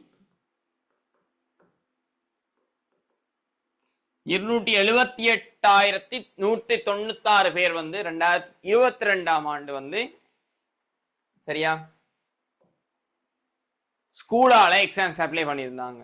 ஸோ 53,500 பேர் வந்து பிரைவேட் கேண்டிடேட்ஸ் ரைட்டா? பிரைவேட். அதுல இன்னொரு மேலதிகமான ஒரு விஷயம் சொல்றேன். ஃபர்ஸ்ட் பிரைவேட்டா எழுதலாமா, எழுத முடியாதா? ஃபர்ஸ்ட் வந்து ஸ்கூலால தான் எழுதணுமா, இல்லாட்டி பிரைவேட்டா எழுதலாமா?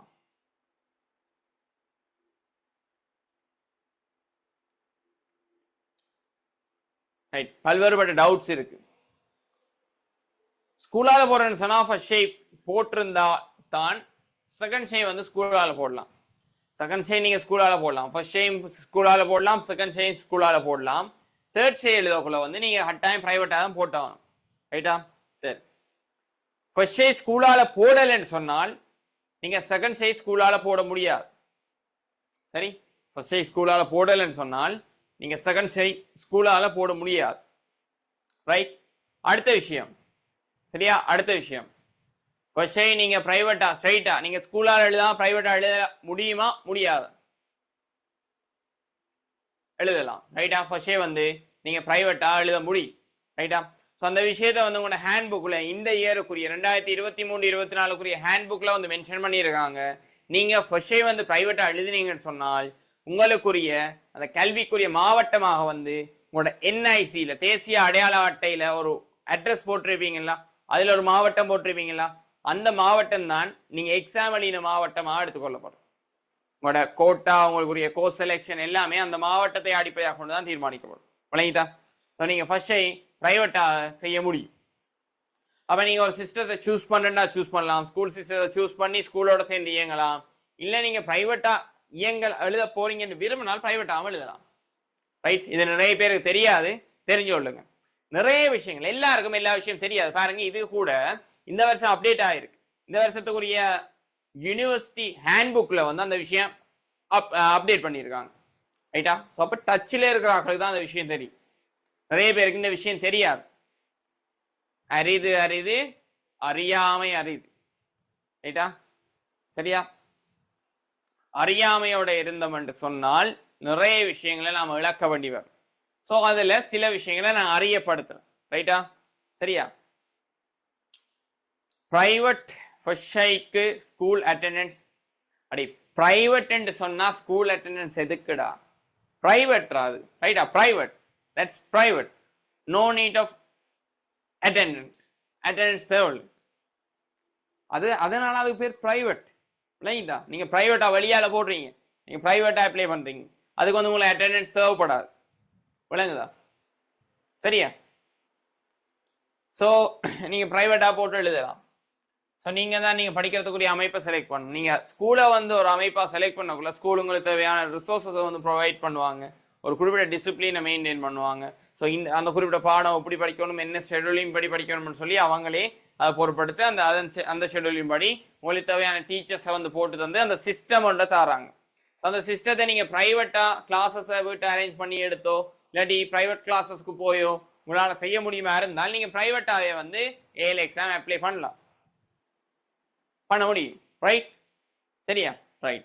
இது நிறைய பேருக்கு தெரியாது, இப்ப தெரிஞ்சிருக்கும். ரைட்.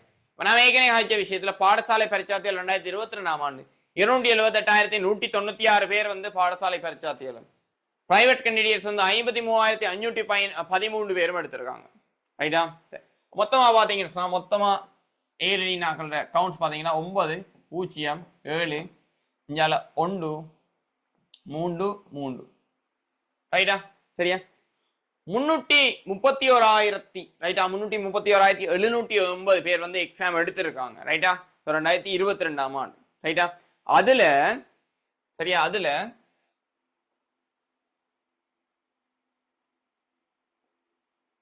சரியா நேரா போடுவோம்.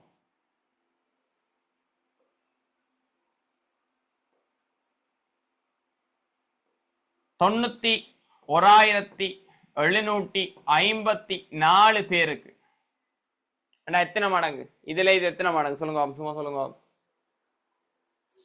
90 போல இது எத்தனை மடங்கு? கிட்டத்தட்ட 4 மடங்கு. அதாவது கால்வாசி பேர்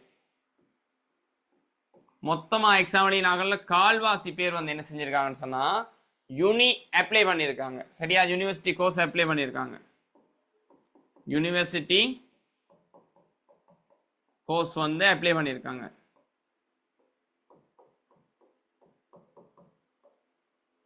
ரைட்டா?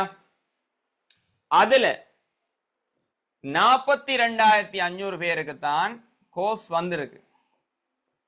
42,500 பேருக்கு தான்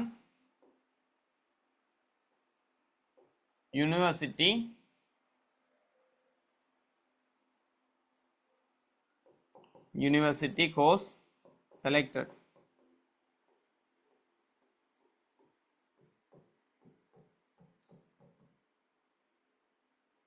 ரைட்டா? ஸோ 42,500 பேர் தான் யூனிவர்சிட்டி கோர்ஸ் செலக்டட். ரைட்? மொத்தமா அழினாக்கள்ல 331,780 பேர்ல 42,500 பேருக்கு தான் யூனிவர்சிட்டி கோர்ஸ் கிடைச்சிருக்கு. சரியா? இந்த இருக்கிறத போல இது எத்தனை மடங்குன்னு சொன்னா இதுல இது அரைவாசின்னு சொன்னா இந்த இருக்கிறதுல இவர் வந்து 1/8 மடங்கு. ரைட்டா?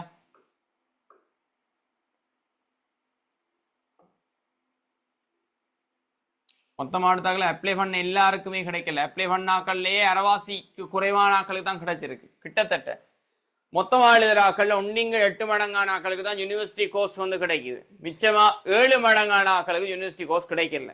அவங்க வந்து காலேஜ் போறாங்க. ஸோ யூனியோடெக், ஜெர்மன் டெக், வேற நர்சிங் கோர்ஸ், அந்த கோர்ஸ் இந்த கோர்ஸ், டெக்னிக்கல் காலேஜ் அது இதுன்னு சொல்லி அவங்க மிச்சதுக்கு போட்டுக்கொள்ள வேண்டியதான். அப்போ மொத்தமாக வந்து 42,500 பேருக்கு தான் யூனிவர்சிட்டி கோர்ஸ் கிடைச்சிருக்குது. சரிதானே? அவங்க டிகிரி செய்ய முடியுமா இருக்கும். ரைட்டா? ஸோ டிகிரி, டிப்ளமான்னு சொல்லி நிறைய விஷயங்கள் இருக்கு. ஸோ அவங்களுக்கு வந்து டிகிரி செய்யக்கூடிய யூனிவர்சிட்டி கோர்சஸ் வந்து கிடைக்கக்கூடியதா இருக்கு. ரைட் தானே? 42,500 பேருக்கு கிட்டத்தட்ட 1/8 மடங்கான ஆக்களுக்கு தான் கிடைக்குது. சரியா? பார்த்தோம்னு சொன்னால் ஒரு சார்ட் போட்டோம்னு சொன்னால் oh my god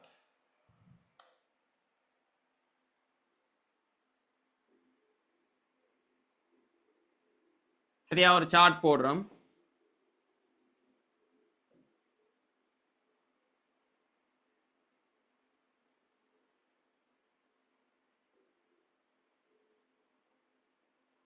ரைட்டா? இந்த மாதிரி சார்ட் போட்டுக்கொள்ளுங்க. இதுல மொத்தமா நாம சொன்ன மாதிரி 331,709 பேர்ல ரைட்டா கடைசியா செலக்ட் ஆன அகல் இவ்வளவு பேரும் தான். இவ்வளவு பேருக்கும் தான் யூனி வந்து கிடைக்குது.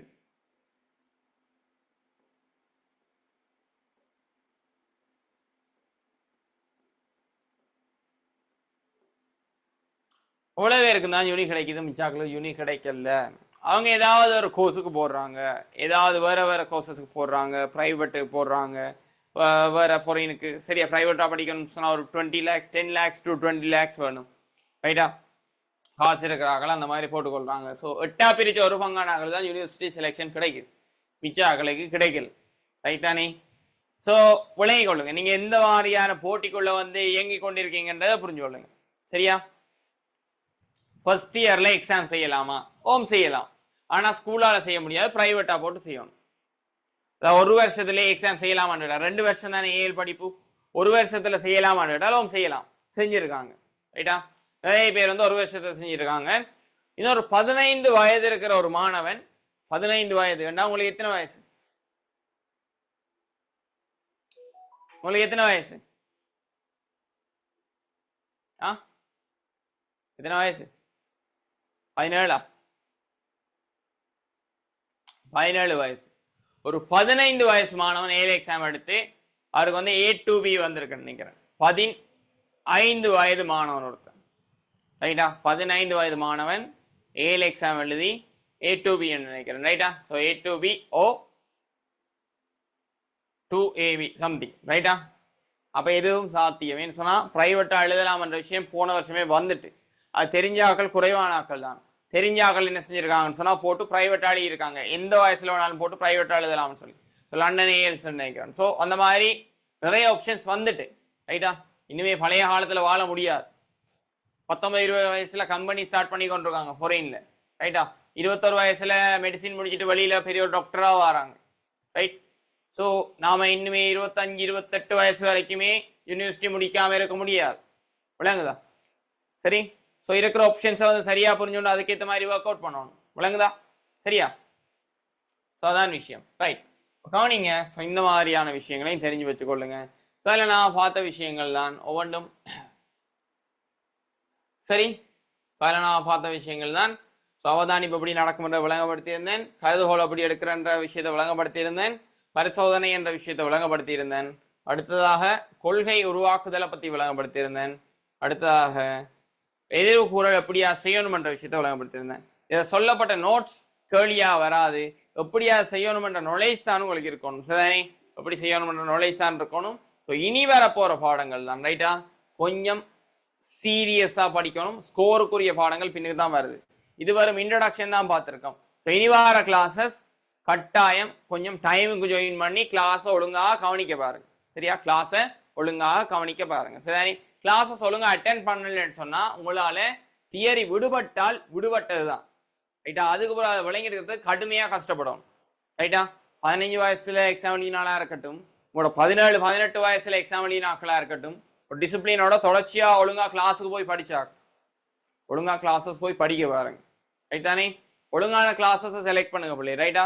ஸோ தவறான முடிவுகளை எடுக்காம ஒழுங்கான கிளாஸஸ் செலக்ட் பண்ணுங்க. அடுத்ததாக உங்களுக்கு விளங்குதா நான் படிக்கிற விளங்குதா? பிசிக்ஸ் விளங்குதா? விளங்குதா விளங்கலையா?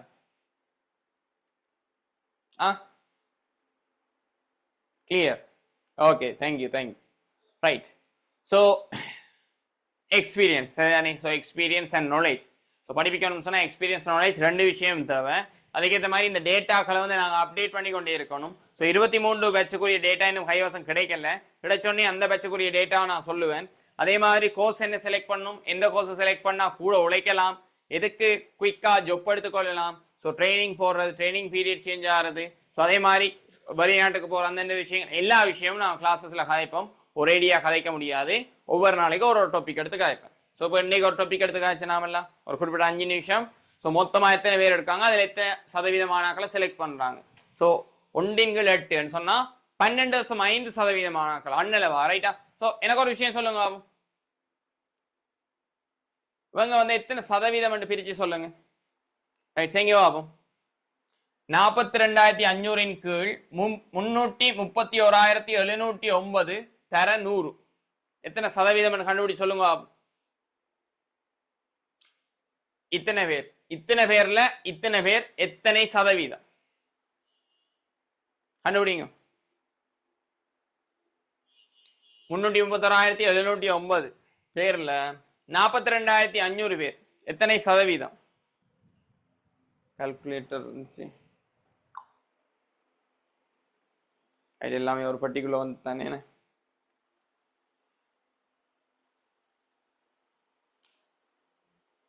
வேமா சொல்லுங்க, சரியா விட எடுக்கிறீங்களா?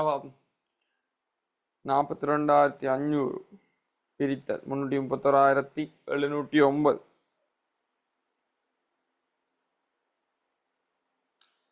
12.81%. ரைட்டா?